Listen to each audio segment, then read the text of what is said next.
सभी ईशवाणी प्रेक्षकों को मेरे जय यीशु। उपवास काल के 5वें हफ्ते में हम प्रवेश कर चुके हैं और आज मां कलीसिया हमारे मनन चिंतन के लिए दिया गया वचन है संत लूकास के अनुसार पवित्र सुसमाचार अध्याय 17 पद संख्या 1 से 5 तक। वचन कहता है कि प्रलोभन अनिवार्य है, किंतु धिक्कार उस मनुष्य को जो प्रलोभन का कारण बनता है। इस दुनिया में बहुत सारी चीजें हैं। इन सभी चीजों में से मनुष्यों को चुनना है। कोई वस्तु उनके लिए उचित है और कोई वस्तु उनके लिए अनुचित है। मनुष्यों के सामने सारी चीजें उपलब्ध है।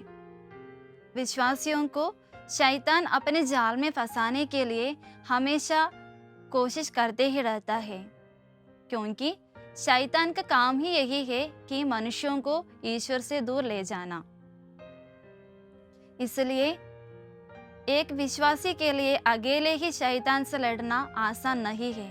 इसलिए हम एकजुट होकर कलीसिया के साथ मिलकर शैतान के सभी परीक्षणों को दूर करने के लिए कोशिश करना चाहिए। एफेसियों के नाम पत्र हमें कलीसियाई एकता के लिए अनुरोध करते हैं कि किस तरह विश्वासियों के बीच एकता होनी चाहिए। विश्वासियों को एक दूसरों के प्रति विनम्रता, सौम्य तथा सहनशील व्यवहार होना चाहिए। इसी व्यवहार के चलते जब गलती करके कोई आपसे बार बार माफी मांगे तो उसे माफ कर देना चाहिए, ताकि उसके जीवन में सुधार आए।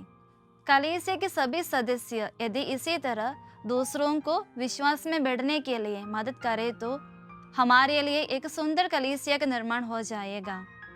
यही पिता ईश्वर की इच्छा है कि हम सभी मिलकर कलीसिया के रूप में एक साथ विश्वास में आगे बढ़े, अपने गुनाहों के प्रति ईश्वर से माफी मांगे, दूसरों को गुनाहों को माफ करें। इसलिए प्रभु यीशु अपने शिष्यों को दिलासा देते हैं कि अगर हमें ईश्वर में अटूट विश्वास है तो जरूर दूसरों के बड़ी से बड़ी गलती के लिए भी हमें क्षमा कर सके। आइए हम इस उपवास काल में दूसरों को प्रलोभन ना देने के लिए, क्षमा करने के लिए, विश्वास में बढ़ावा मिलने के लिए हम ईश्वर से प्रार्थना करें। जय यीशु।